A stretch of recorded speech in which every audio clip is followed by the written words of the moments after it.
This meeting is being recorded.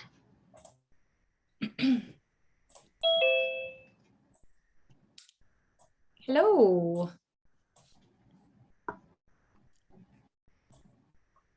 Hey. Hi, how's it going?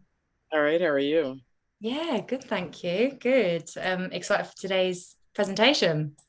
Yes, very. Hi, Lauren. Hoping you can hear okay. Hi, how are you guys?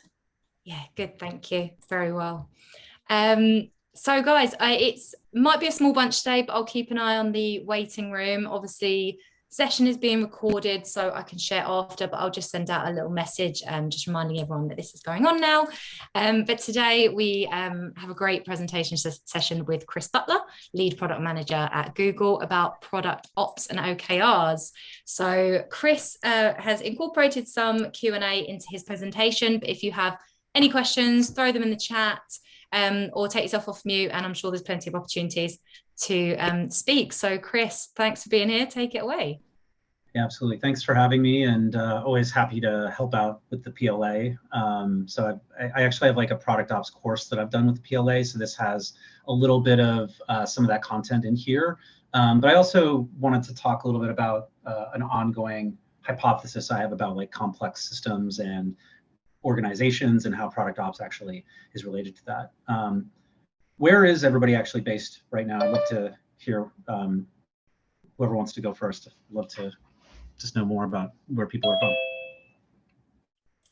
I'm in Indianapolis, Indiana. All right, cool. Very nice to meet you. I'm in New Jersey. Cool. And so, Ali, I don't know if you heard, I was just checking in to see where everybody was from. I'm from Minnesota, so okay, cool. Minneapolis area. All right. Welcome, Scott. Thank you for joining a few minutes late. It's okay. It's okay though. It's not a big deal. I'm just kidding. Where are you from, Scott? Just north of Ann Arbor, Michigan. All right, cool. I'm based out of Oakland, California, but I'm in San Francisco today. And so, yeah, anyways, I think I'm really excited to talk to everybody about product ops. I've been doing product ops for a little while now. I also have a course, as I recommend, as I mentioned, and I've done a lot of articles within the PLA about product operations. And so wanted to make this discussion, though, a little bit more interactive. So please just interrupt me as you see fit. And then I have a couple places where I'd like to talk about kind of how you viewed things within your company, and then happy to talk about anything else as well afterwards. So I have slides more as like signposts at this point. So I'll get started with that.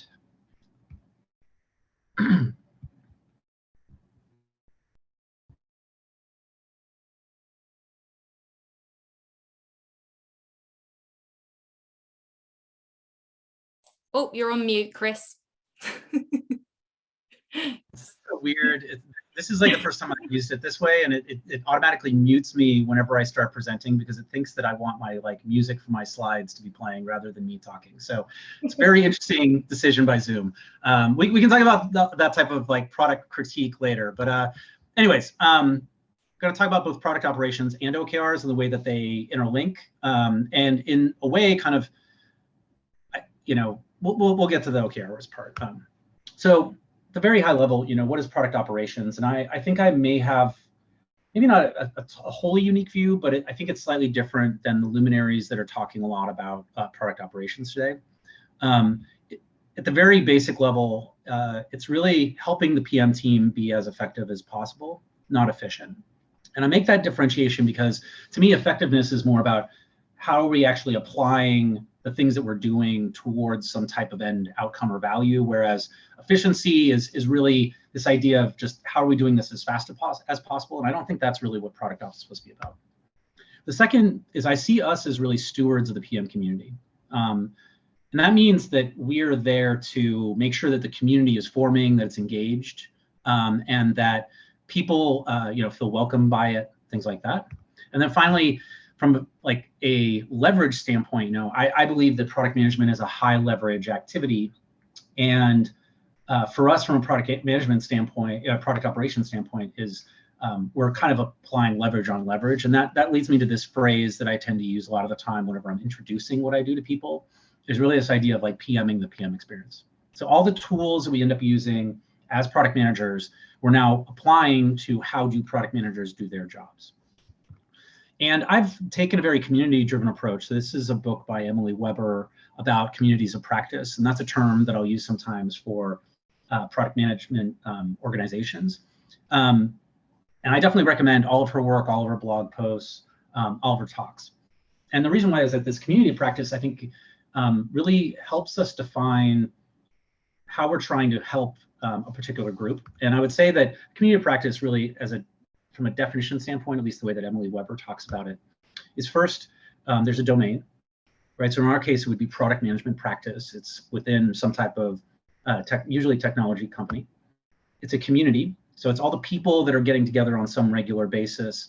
And the idea of the size of the community is something we can talk about if you're interested in, but there have been some interesting papers that have come out about like how the size of the community ends up fracturing the community into different pieces. And so that's something to keep in mind. And then finally, this idea of a practice.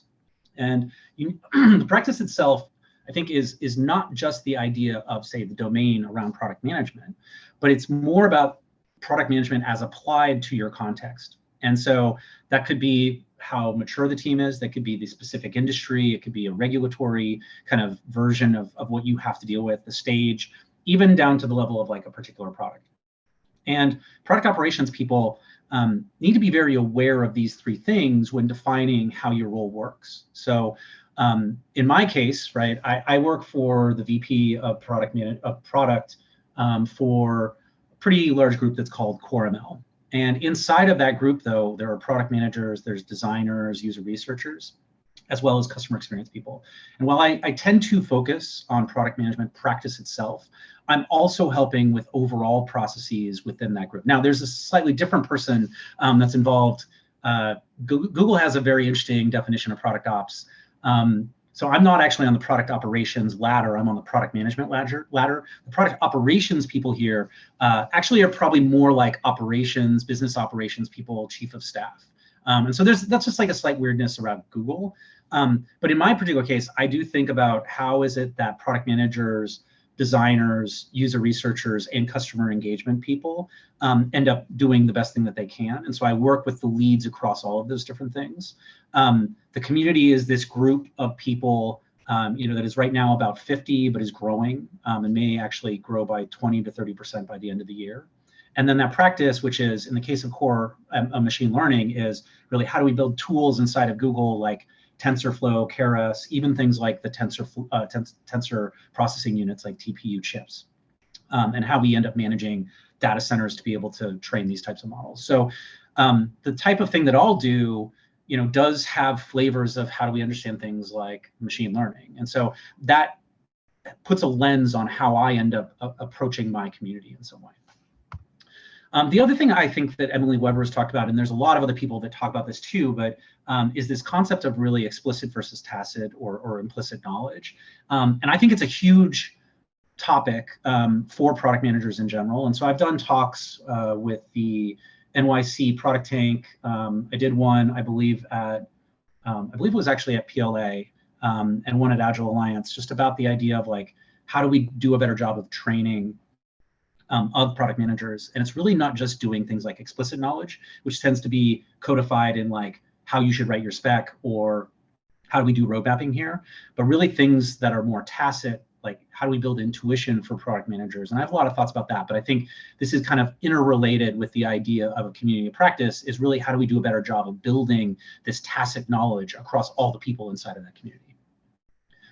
So those tend to be kind of the inspirations for how I think about product management. There's a bunch of product operations, but there's a lot of others too. But I really wanted to like mention Emily Weber's work because I think it's very foundational in how I consider things.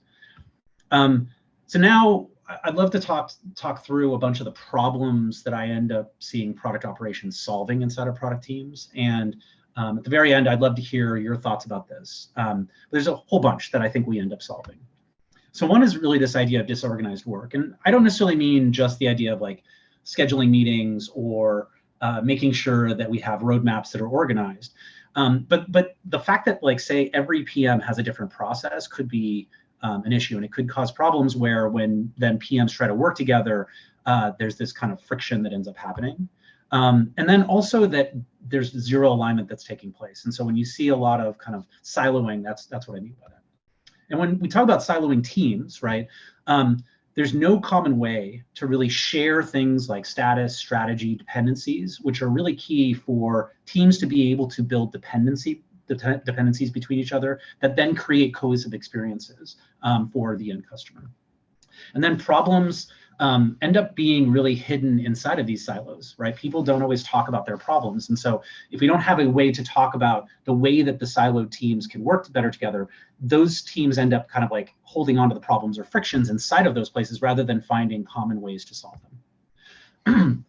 The third thing is this idea of sink or swim. And so I've been in a lot of organizations that are considered to be high performing, but I would argue that this bad pattern I start to see is that people are just like thrown into the deep end without any assistance or kind of ability to acclimate to the way things are done. And for me, this on your own mentality, I think, is really hazardous for product managers, right? I actually think that if we don't do a good job of onboarding people, I guess what I would argue is that people that end up not always performing within organizations, I would usually blame the system rather than the individual a lot of the time, at least at first. And so I really dislike organizations that just do this, like throw you into the deep end, right? And it means that when people want to try to improve or be trained up or things like that, even the idea of like finding out PM circles or mentorship or any of those types of things that I think are really important for product managers, it ends up having to be on their own time. It ends up having to be something that they have to fight for, which, you know, again, creates a bad dynamic for people that seem to be totally fine without all this stuff versus the people that are asking for these resources, ends up creating a really negative perception. And so I think that's like a really bad problem that product operations people should be helping solve. Next thing is lack of learning. And I mean this in a couple different ways. So the idea of like individuals that are motivated may go and read a lot of things or take classes or join programs like this or read books, all that type of thing. There's some people that are very motivated around that, right? And so inside of a team, though, you may have people that are doing very different things that they're doing to learn. And then finally, we're not working together enough to actually build the trust or understanding between each other. And so I've talked about this before, but I think product managers end up being these like lone wolves that are by themselves on projects with a bunch of other disciplines. And it's very rare that they come together other than maybe some, I would argue boring meeting that is usually just the director or senior product person just talking about what they've been doing, right? And so I think this concept of learning together is really valuable, especially when it comes to building, the concept of these mental models between people. Because the intuition that product people build up over time is not just about like, how am I getting good at things, but how am I actually interrelating to the strategy and the way that other senior leaders end up making decisions. And so though, if we consider strategy just like a decision-making model, right? There's nuance to that model that you need to learn by actually learning from other people inside your organization, including senior leaders. Partner problems. So what I mean this is that basically there are key partners like engineering that may have a misrepresentation of their head about what product management actually does, right? And they may not be getting exactly what they need to be able to be doing the things that they at the best possibility. And so this could be that product managers are taking on too much of their work, right? So even the idea of just like autonomy and agency around like shoving cards around a Jira board, I don't think that product managers should be taking on that type of thing. And so it could be, how did product operations people help solve that type of weird dynamic? But I think like it's also just that maybe they're not getting the right type of information to be able to make, say, trade-off decisions. That's really part of their job. And then, if we just don't know about these frictions and they're hidden in interpersonal relationships, it means there's no way for us to solve it as a group. And then, I think this is also part of an anti-pattern of product operations being applied, but really just too much process, right? So product people are constantly hitting bottlenecks between different teams to be able to get their jobs done. And it could be self-inflicted from the standpoint of senior leaders creating too much process or individuals within the team being overzealous with process. And then, if you end up documenting more than you end up doing work, I think that's a problem. Even the idea of like PRDs, yes, PRDs are an important artifact. I think there's like a couple different things around like liveness and how do we actually make sure that we are liveness of documents, age of documents, interaction in documents, when I honestly believe that the best, I guess, documentation is the code itself, right? And so if we are doing all of this performative work around like creating a document that then immediately becomes out of date and is never looked at again, I think that's bad. And that shows maybe a need for too much process. And then finally, like, you know, in very large organizations, there's a loss of appetite for risk. And so what that means is that we end up creating more and more rigid processes to try to avoid bad problems that come up in development. But you then also start to shut down all of these possibilities around innovation and exploration. And so I'd argue that product management on a spectrum between like product management to project management is this idea of like project management, TPM, PMO is about reducing known risks and actually making releases safe. But then on the other side, product management should really be about how are we trying to do the next thing that is really important for our customers? How are we harnessing uncertainty? How are we doing innovation? And it's not one or the other, but it's a place on that spectrum. And sometimes that spectrum swings way too far to the safety area, like the safety concern, risk kind of avoidance point of view, where there's like just way too many signups. And so that's where I think product operations can come in and try to help reassess and loosen some of those problems that come up. This is where I think I diverge from a lot of people in the product ops world, but I think a lot of the time, the reason why we talk about things within like the idea of building qualitative like research repositories, I think is because of a lack of user research teams. Same thing with the idea of product operations people being very focused on building dashboards or making sure all the information is coming into one place. I believe that's because there's a lack of data science teams. And even just the idea of like raw kind of you know, operational type of things like business operations, right? That usually will go to like business admins, business partners, chief of staff. That's just like ops work that I don't think product operations should always be handling, but could if those not there. And then finally, like sometimes leadership will basically remove their responsibility to make hard decisions by giving it to the product operations person. So I think a signal of this is whenever product ops ends up like writing all the strategy documents. So I'd like to just take a pause right now and just, you know, see from everybody here, like what are some problems that you're seeing? I mean, did any of these problems resonate with you? Are there other problems that you're seeing? I would love to hear more about that. And feel free to just speak up. Happy to have a discussion right now. One of the ones that comes to my mind right now is we're working. I think this kind of goes under your umbrella of partner problems. So I'm wondering like what specifically a product ops leader would do versus a PM, because we don't have someone like this in our organization today. I think we're just relatively smaller. But basically right now, we just switched over to using Jira more for like product strategy as well. And so now product and tech use that, but we still, we do PRDs and the whole value story and write that from a strategy perspective in a Google slide. And I think engineering or design would prefer to have this in Confluence, but my manager, who's the VP of product, he's like, I've had product teams work in Confluence before and it's been a mess. Like people have left because of that. And I think there is value in showing like kind of the overall vision and the why in a slide document and then not having to go and redocument it in Confluence. So I guess my question is like, do you have thoughts on that? Or are there certain things with those types of problems that you would recommend? Yeah, I mean, that problem I think gets down to there's some expectations for your product leader, which is like, you know, again, historical, experiential intuition. It's like, I don't think this works, so we need to do something that I've seen work elsewhere. And then the idea of that there may be a mismatch in some way between expectations between these two different teams. And so I would argue that product operations people can be a help in understanding one, like what does the product leader actually need out of this? Right? Like what is the thing that they want to get out of this process that they're not getting out of this other Confluence process, right? And I agree. I think there should be many different levels of kind of strategy, right? There should be like long presentations and discussions about like, here's why we're doing a particular strategy.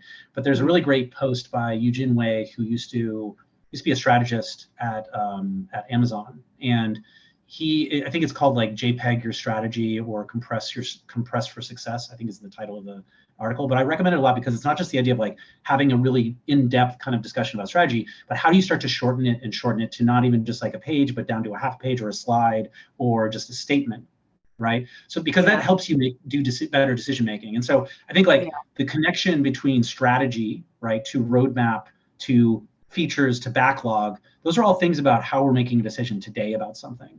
And so it sounds like there's like some need for this like spectrum of very high level, super short type of things, all the way down to how do you connect that to like the work we're doing right now. So that would be one way I would start to approach it, is start to talk with the product leader about what are their expectations, what are their concerns, right? I would then talk to the rest of the team about like what have been features or projects or products that have actually worked out using the system, right? What were the successes that they end up, even if they're outliers, right? Like learning from their successes is this idea of kind of how do we do a better job of, I'm blanking on the term. It was something about kind of like abnormal success was this term from where they end up trying to, it was a group of people, I think it was in the naturalistic decision-making world, where they're trying to learn from how people do a good job. And when you look at the outliers of people that are doing a great job, it's usually because they're using the system in a very particular way that may not actually be prescribed. And so that's something I think is interesting. And then finally, it sounds like there's like a relationship issue between like the engineering team and what they need to be able to make good decisions, and how that gets linked to strategy and PRDs and everything. I don't know. The thing that triggered me when you were talking was like PRD on a slide. That feels crazy to me. But like at the same time, you know, I guess the question is like, what does engineering need to have to be able to get started on the work and to be able to understand some of the trade-offs you're considering as a product manager? And so, anyways, like those are the types of thought processes I would go through to analyze this situation. I would talk to a bunch of people. Usually in one-on-one, I would start to look at the retros. If you're not doing retros, you should start doing retros.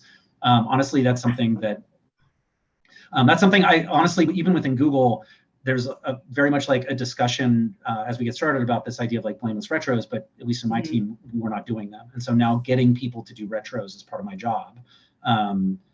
Yeah, so anyways, like, does that help a little bit as far as framing? Yeah, quick follow-up from you or the group to more tactically, like if we're using Jira, do others use Confluence and find that useful from more of like the strategy perspective, or what have you found as like a useful tool for taking, it's like we have the slides and then we're missing that middle part, to your point. I mean, my last role at Cognizant, we use Confluence and Jira, but we also use SharePoint and Word docs. I prefer PRDs and that kind of documentation to be in something that people can do async kind of like editing and commenting. So I would say that probably, you know, Confluence, I can't remember if they actually have that or not. I don't know. For the group, like, has anybody else found success in putting those types of like PRDs or strategy documents in Confluence? We use Confluence for everything, and you can do asynchronous editing. It's a little bit kludgier than like a doc. I'll just say it that way, because there's a publish that can make things weird. But I have found that, you know, from our work, everything that ends up in a doc becomes this hidden thing that then, you know, it kind of festers until it's launched. And then what ends up happening is people don't feel like they had a part in it, or, you know, weren't aware of it. You know, they couldn't search it. These types of things. Our drive is, you know, horrendous. So that could be part of it too. But we have always went towards more open than anything. So we kind of lead towards Confluence. Yeah, totally fair. And that's, I think, the thing, right, is like you need to find what works inside your organization. I'll talk about that, like what we mean when like the complexity around organizations.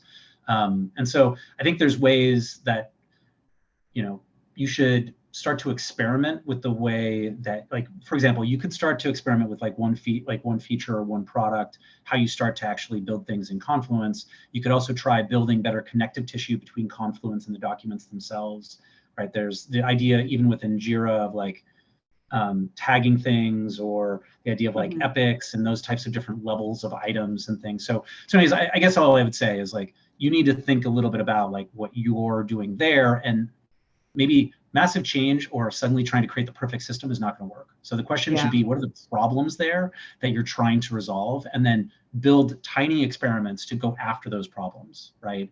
And iterate through that, rather than like assuming. And that's why product ops people, like, if a product ops person comes in and says like, I'm going to change all of the systems and it's going to be perfect, they're probably wrong. And basically, like, or not, they're not probably wrong, they are wrong, they just don't know how yet. And so the question becomes like, how do you do these tiny things? So that would be my recommendation to you, is to really maybe have a conversation or a retro or post-mortem around how a particular project went, see what types of issues have come up. And then if it is actually this issue linkage between Confluence and this other thing, then come up with like a small experiment that might actually help with it. That's what I would argue. Thank you. This is all helpful. And thanks, Lauren, for posting the link. Yeah, so I mean, I love this. I do a bunch of talks and discussions about strategy as well. Part of my job is actually to coach other leads or directors on how they write their strategy, and even my VP on how they write their strategies. So I have a lot of thoughts about this as well. I do want to make sure that I get through kind of the whole discussion here, but I'm happy to, I'm actually having something with Enrich tomorrow about strategy, if people wanted to join that. So. Cool. I have a question that kind of is somewhat similar around, so there's this concept of process and the right amount of process. So like you've got mono process and trying to push, everyone to use the same exact way of doing things. And for larger orgs, so we've got 20 PMs. There is no one, mono process that it's always been friction. So I'm curious to what your experience has been, at finding that, whether it's guidelines or, more of a framework kind of approach compared to, and also trying to get the adoption for those types of frameworks.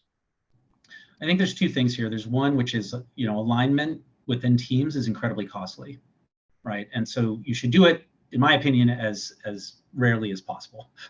And that's like coming from the concept of that teams are networks as well. So what I would argue is that probably, though, there are certain things like how you make decisions about resourcing that require you to do some type of like portfolio management at the top of your hierarchy, or like at like the head of your product team, right?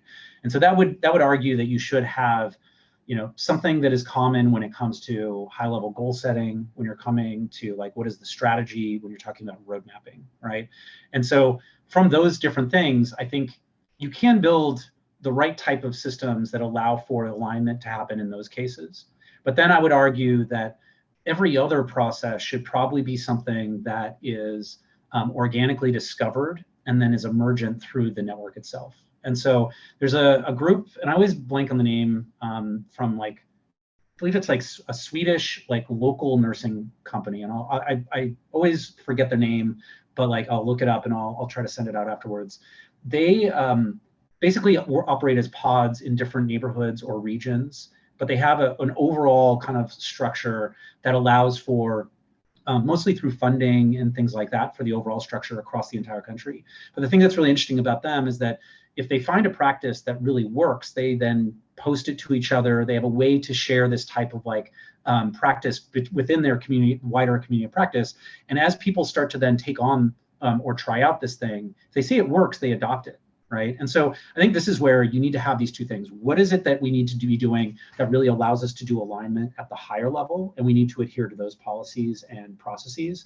And then for everything else, it should be like, what is working for this team? Other teams can then try. And so that's where the idea of like, we just had a product summit last week where we spent 3 days. The first day was like socialization because we're a fairly new team. The second day, first half was like basically strategy and alignment topics. The second half of the day was this like workshop around ethical decision making. And then the third day was something called an unconference. And so we allowed for everybody to just pitch ideas for sessions. And we ended up having 16 sessions out of about I think in that case was like 35 or 40 people that were there.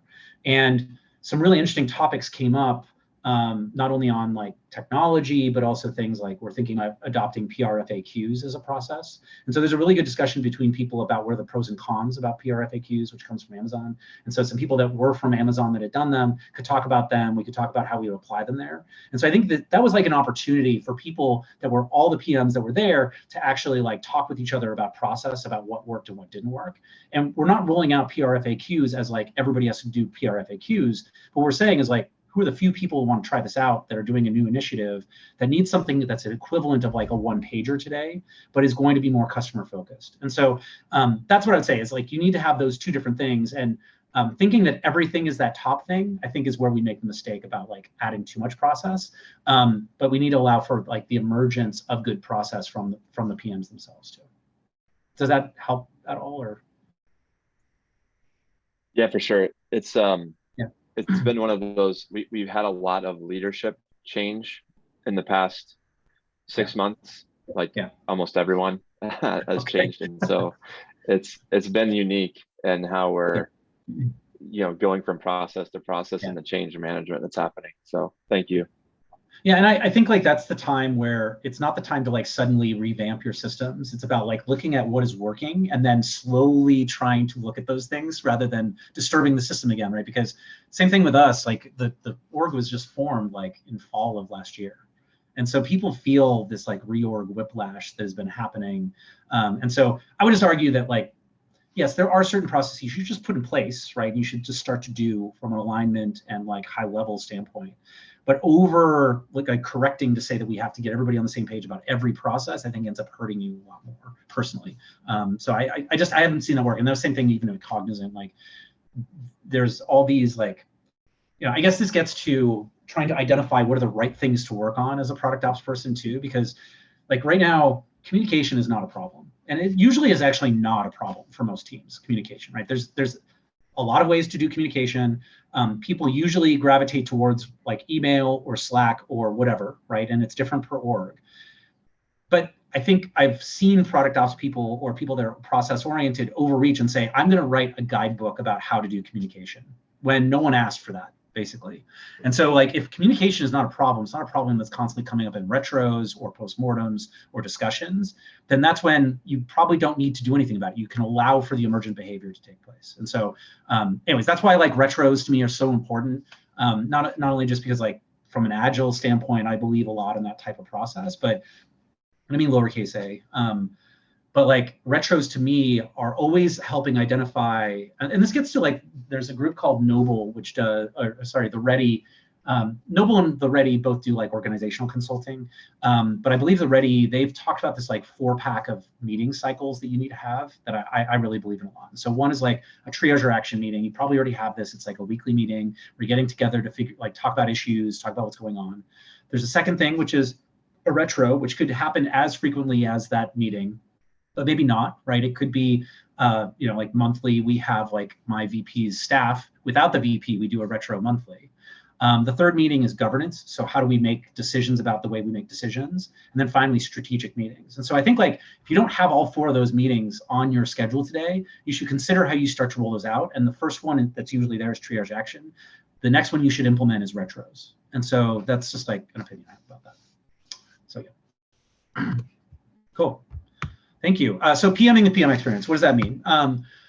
So who is your customer? And I actually think of this from the standpoint of prioritization of customers. And so to me, and maybe this is pretty obvious to everybody, but it's product people, right? What I would say comes after product people and a far distant past product people, like there's a gap between the top priority product people and then our partner teams, right? How do partner teams do their work with product people? I would say third is management, right? And then fourth, very, very far away is end customers. I think a big mistake a lot of people make when they start doing product operations is that they still think about the idea of the end customer as their customer. And that's just false, right? Your job is no longer in product operations to worry about the end customer. I'll talk about why in a little bit. And then let's talk about like, what is your product, right? And I think there's two things. The first thing is really individual product people's experiences, right? Are they feeling welcomed by the team? Are they engaging with them? If not, why not? Like inclusivity about how do they feel like they're part of the team? And then how do they do their work on an individual basis? And understanding really kind of the spectrum of how PMs are doing their work. And then the second thing is that kind of like community of practice as a whole, right? Like how does that community of practice work together? Are people is it providing value to people? So those are the products that you actually are doing as a product operations person. And then what are the metrics? I think engagement with the community is an interesting one. Of course, you need to have kind of you need to have balancing metrics with that because you don't want to have runaway effects around, everybody's just like talking to each other but not getting any work done. I think this idea of like feeling of inclusiveness and meaning in the work that people are doing, you don't always have a direct ability to affect that, but I think it's something that's really important for you to understand about what you can do about these things. The idea of attrition and retention within teams, I think is really, really important, right? People that are more connected with their communities of practice are less likely to leave. And then the value that the product people are actually doing, not the value itself, but kind of the hypothetical value that is there. And I think really bad metrics for product operations people tend to be things like velocity, cycle time, and other efficiency metrics. That's not your job. That's someone else's job. That's the PMO and the project manager's job. I mean, I could go on like a rant about how velocity actually shouldn't be reported outside of the team that is tracking its own velocity. But I'm sure there are plenty of blog posts out there you can read about. So some of the problems I've seen that come up with product ops, though, are really like what is probably not product ops, right? So again, user research repositories, data analysis and dashboards, project management or PMO, and then finally this idea of like bullshit work that the PMs don't want to do, right?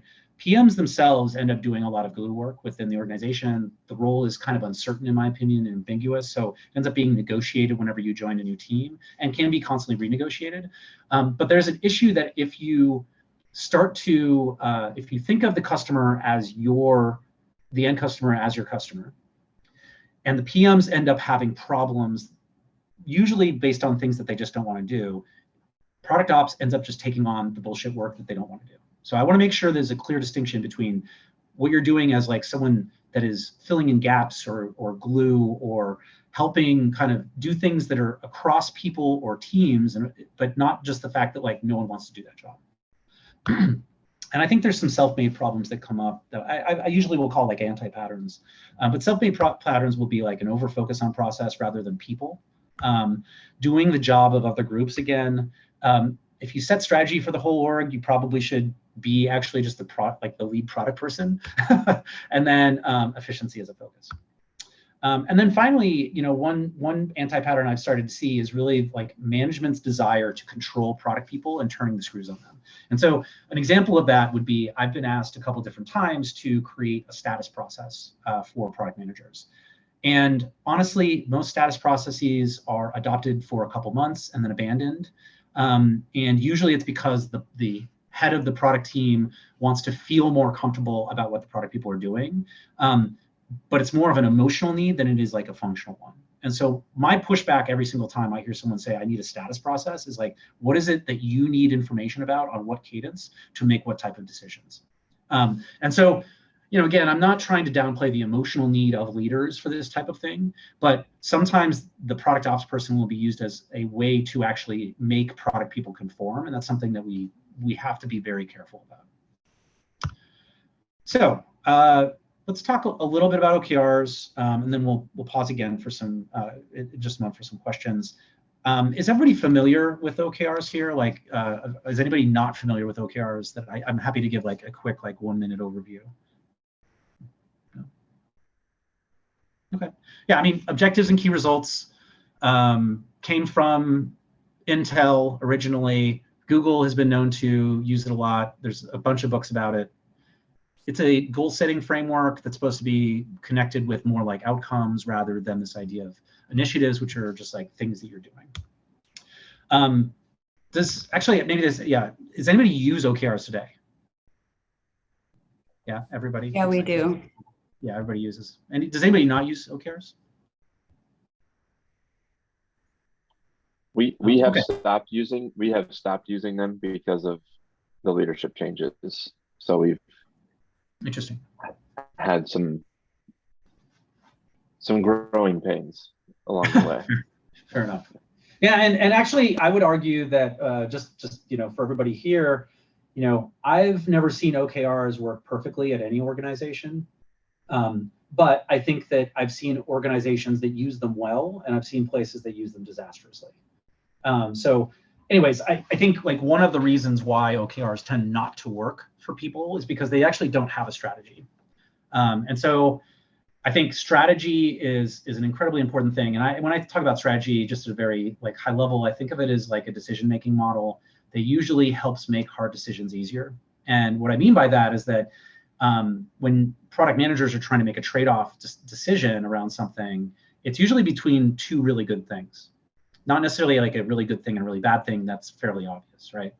But it's really the leadership's job to create these decision points that are somewhat controversial and sometimes hard decisions to help make everybody's jobs easier. And that's why they get, that's why they get paid the big bucks and everything, is to help create these models.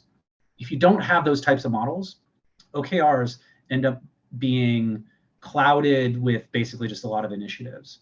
And I would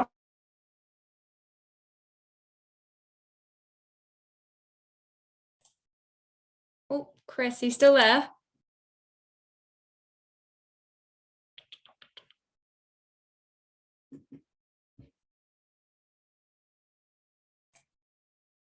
in a way that is Sorry, so Chris. the idea that usually the team at the top, sorry, can you hear me?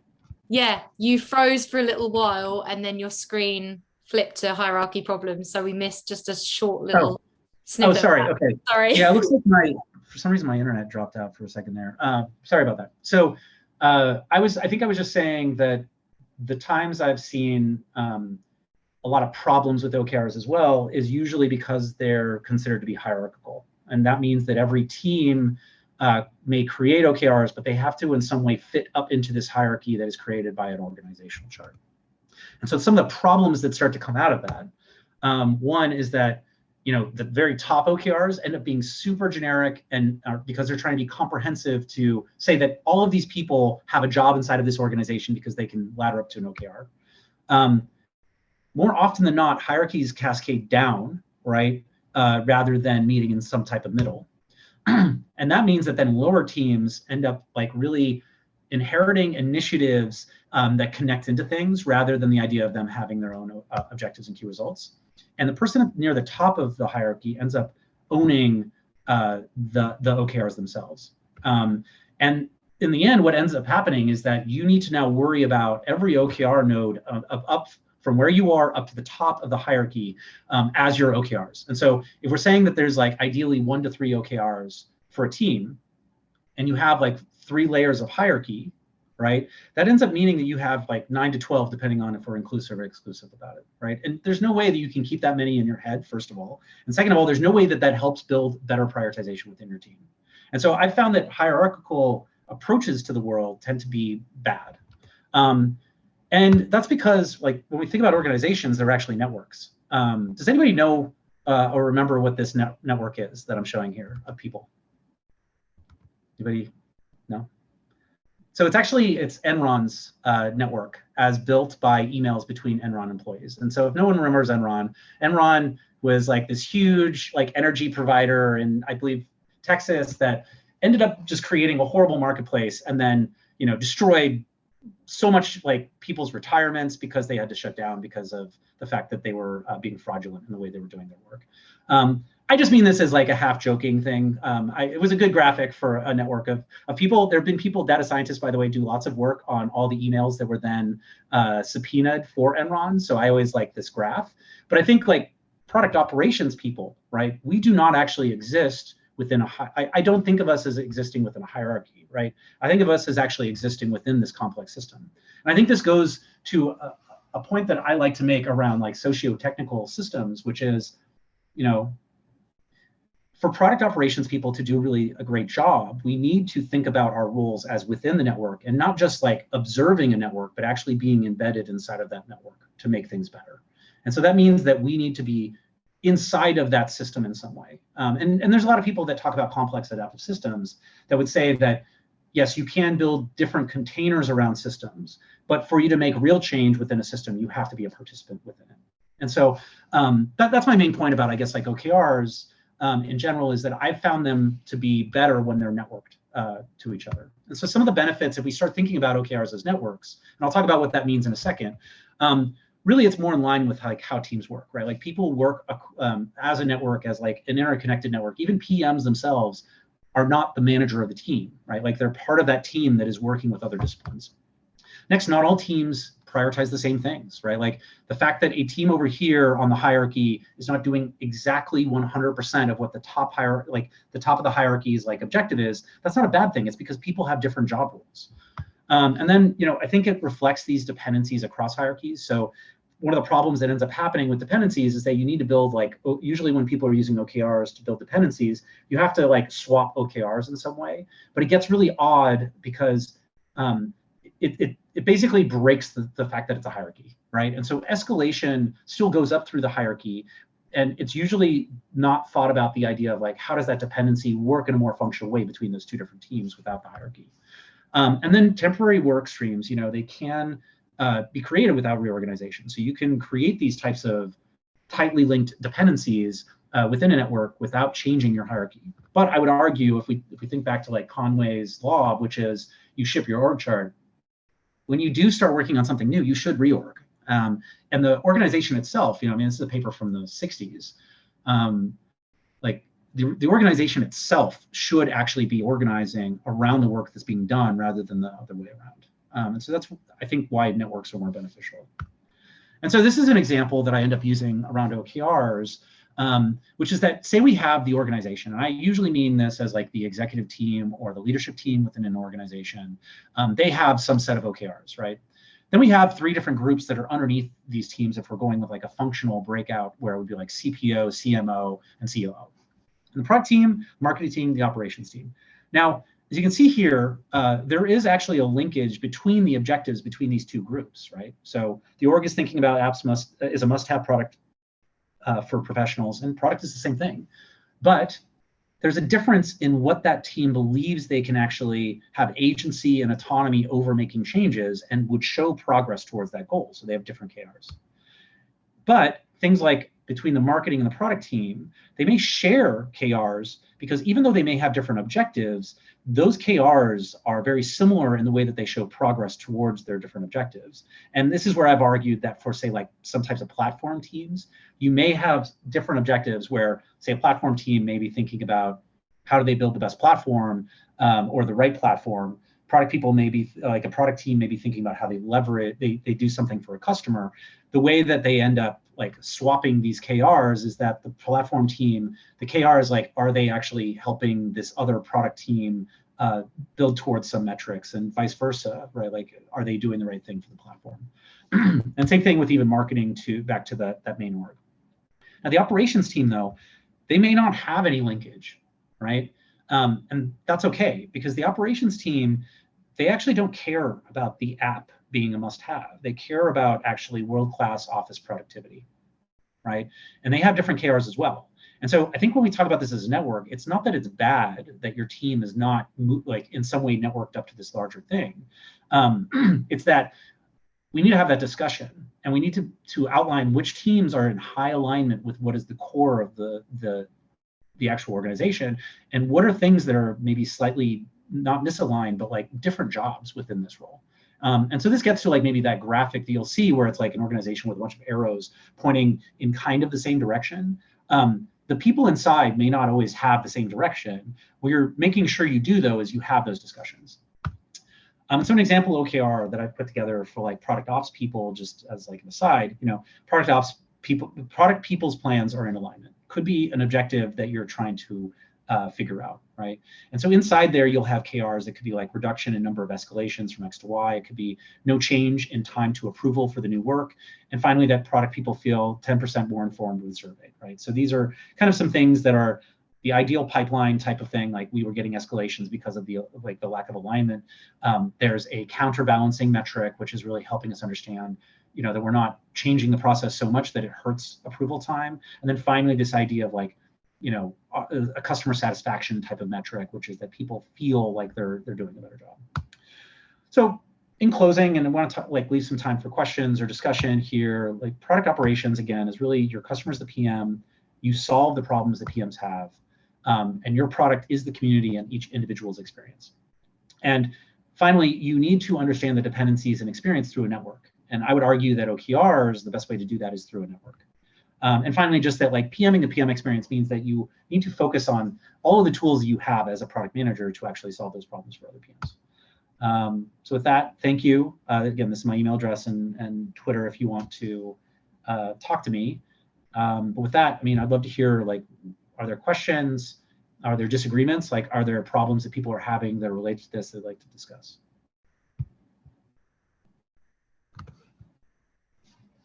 Like I said before, we don't have this type of person in our org. I'm just curious if others in the group do. And then at what stage of a company do you typically see? Yeah, everybody else? So I can talk from our company. So we're at about 200 people. So I started the product ops practice about 2 years ago as like my part-time job, I guess, within the company. And it really was around like what you were talking about, Chris, and trying to get everyone aligned, at least on how we're doing stuff. And it's like, everyone doing their own thing. We're producing Frankenstein. And so let's talk more, let's learn more from each other. So I went to full-time doing it about 1.5 years ago. And then about 4 months ago, I moved back into a PM role because of a lot of attrition and different things. But really, I think that we got to about 20 plus PMs across multiple services and multiple products.